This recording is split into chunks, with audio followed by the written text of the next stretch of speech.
Jair Messias Bolsonaro pode ser preso a qualquer momento e eu vou te explicar nesse vídeo o porquê eu acredito, em tese, que isso pode acontecer. Bom dia, boa tarde, boa noite, meu nome é Douglas Coutinho, eu sou advogado criminalista e hoje nós vamos falar sobre prisão preventiva.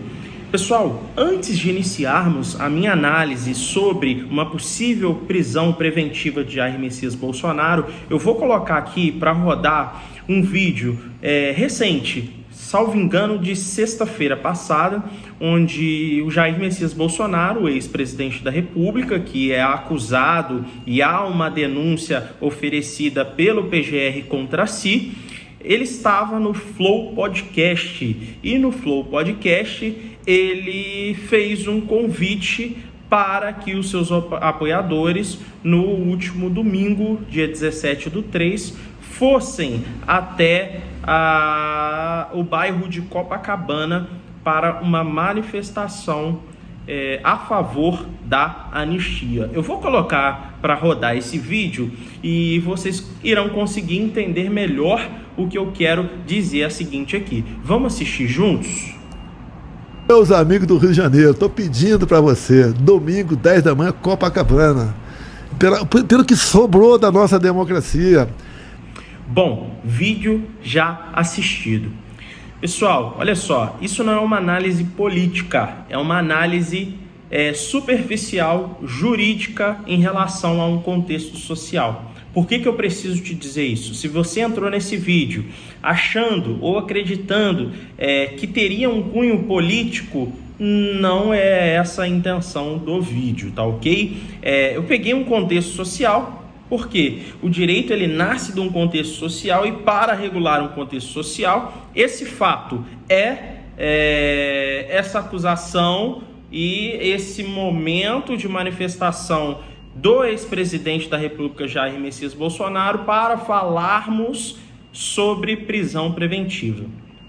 Pessoal, vou colocar aqui embaixo também, tá? Mas a prisão preventiva, ela está prevista no artigo 312 do Código de Processo Penal, em que diz que para que ocorra a decretação de uma prisão preventiva, é necessário passarmos primeiramente por 4 crivos, quer seja garantia da ordem econômica, garantia da ordem pública, conveniência da instrução criminal ou para assegurar a aplicação da lei penal.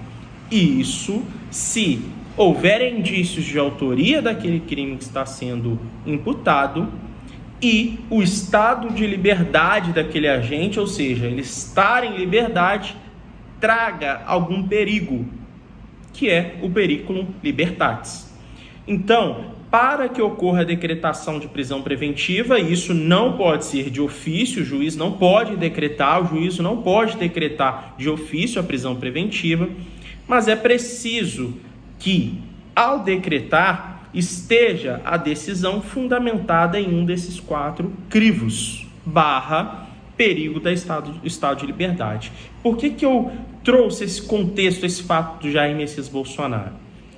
Pessoal, o Jair Messias Bolsonaro, ex-presidente, ele foi acusado, né? Ele figura como acusado, ainda não é réu, pois a denúncia ainda não foi recebida. Haverá um julgamento no Supremo Tribunal Federal no próximo dia 25 para analisar quanto ao recebimento dessa denúncia. Então, figura-se como acusado. Ainda não é réu, pois não há uma ação penal. Figura como acusado. E a denúncia será analisada para recebimento ou não no dia 25/3 agora de 2025. Qual que é a interseção que eu faço neste caso? Como vocês assistiram no vídeo que eu coloquei anteriormente,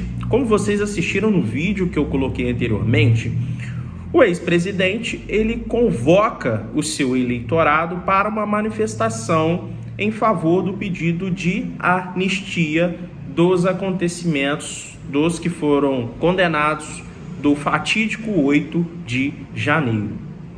E aí que mora o perigo na minha análise, a depender do que se sucedeu ou do que se sucederá. O ex-presidente é muito perigoso, estando acusado e na iminência de uma ação penal, o ex-presidente Jair Messias Bolsonaro convocar o seu eleitorado para uma manifestação. Eu vou colocar aqui fotos e vídeos dessa manifestação para darmos uma olhada.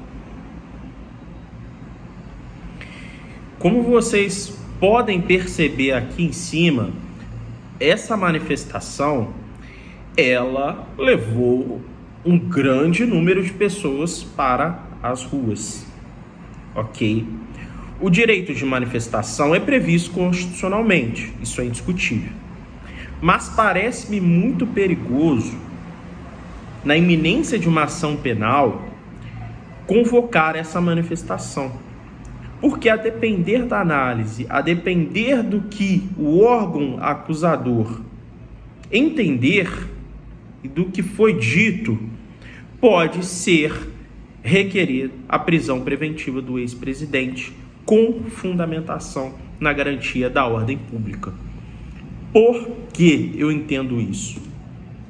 Há uma ação penal em iminência. Ele é acusado. Ele convoca o seu eleitorado. O seu eleitorado vai para as ruas. Da mesma forma que o seu eleitorado foi no fatídico 8 de janeiro. Sabemos o que aconteceu. Não se sabe ainda se o envolvimento dele é, de fato, concreto para a prática do delito ou não. Isso será discutido ainda na ação penal. Mas, não me parece prudente, olhando pela ótica jurídica, neste momento, fazer o que foi feito. E aí eu não estou falando da questão política, entendam. Isso traz força para qualquer político, levar o seu eleitorado às ruas, reiterar e reforçar ali quais são as suas ideias, os seus pedidos, apoiar neste momento. Politicamente pode fortalecer, mas juridicamente falando, eu, na minha humilde análise, acredito que é algo perigoso, pois pode-se entender que há, naquele momento, um perigo da liberdade do sujeito, que no caso é o ex-presidente da República, com fundamentação na garantia da ordem pública, porque não sabemos o que pode se suceder dali. Vídeo que aconteceu no 8 de janeiro. Agora, é preciso, caso haja um pedido de prisão preventiva, é preciso que essa decisão seja fundamentada. Princípio da fundamentação das decisões, que recai sobre aquele que decreta, aquele que sentencia, aquele que condena, no caso, o Supremo Tribunal Federal. Não basta apenas apontar o dispositivo legal do artigo 312, seja garantia da ordem pública, da ordem econômica ou conveniência da instrução criminal. Não basta apenas apontar, é preciso trazer de maneira fundamentada o que ocorreu, que está amparado na garantia da ordem pública.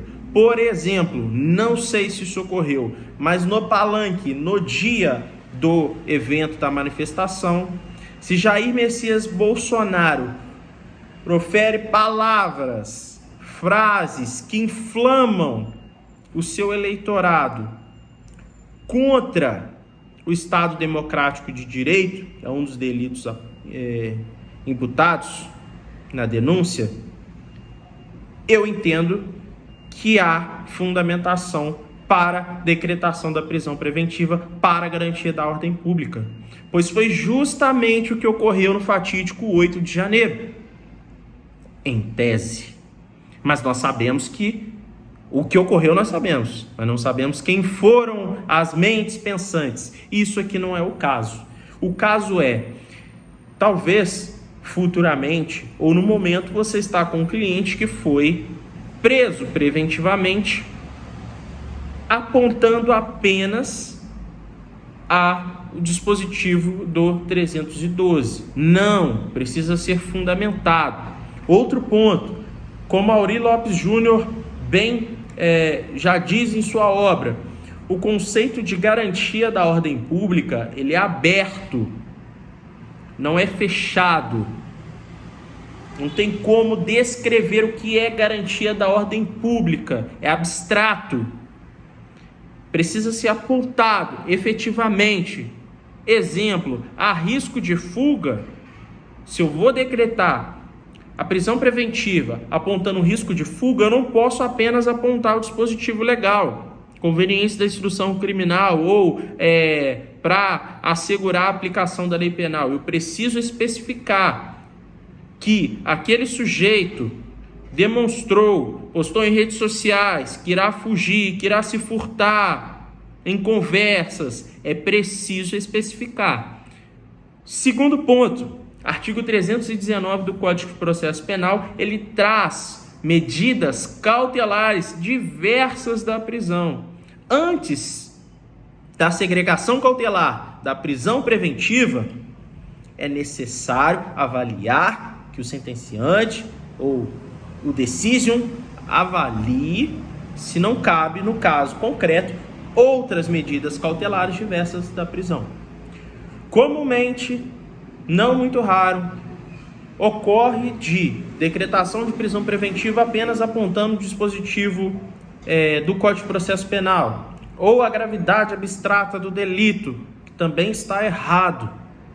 Exemplo, decretação de prisão preventiva por, em tese, ter praticado o crime do artigo 121, gravidade abstrata do delito, matar alguém, já está imputado como verbo do delito. Não pode simplesmente fundamentar apontando dispositivo, porque isso já está contido no dispositivo, contido no verbo. Entende? Esse vídeo não é para destrincharmos a prisão preventiva, não é para destrincharmos as fundamentações. É uma análise minha em relação a um fato ocorrido em relação ao ex-presidente Jair Messias Bolsonaro, mas não análise política, é uma análise jurídica. Resumindo, eu acredito ser sensível neste momento em que é acusado, na iminência de uma ação penal, o ex-presidente convocar o seu eleitorado para uma manifestação. Pode-se retirar trechos ali e dizer que o ex-presidente está inflamando a população, fundamentar na ordem pública, está causando desordem. E isso afetará o processo, tendo em vista que há um perigo do seu estado de liberdade. Pode vir a acontecer? É uma hipótese. Irá acontecer? Muito frágil. Tem como quebrar se acontecer? Sim, é possível. Mas o fato aqui desse vídeo é o seguinte: talvez você está com um cliente numa situação onde houve a decretação da prisão preventiva apontando um dispositivo do Código de Processo Penal. Está errado, tem que ser fundamentado e específico. Se ocorreu, o que você precisa fazer? Pedido de revogação da prisão preventiva. Sobe um HC. Demonstra que aquela decisão não foi fundamentada, que há outras medidas cautelares diversas da prisão. Traz a jurisprudência do STJ, do TJ do teu estado. Então, esse vídeo é para compartilhar com vocês a minha visão em relação ao fato ocorrido. Espero que você tenha gostado desse vídeo, compartilhe, ative o sininho para que o YouTube entenda que esse vídeo é relevante e espalhe nas redes para mais pessoas. Obrigado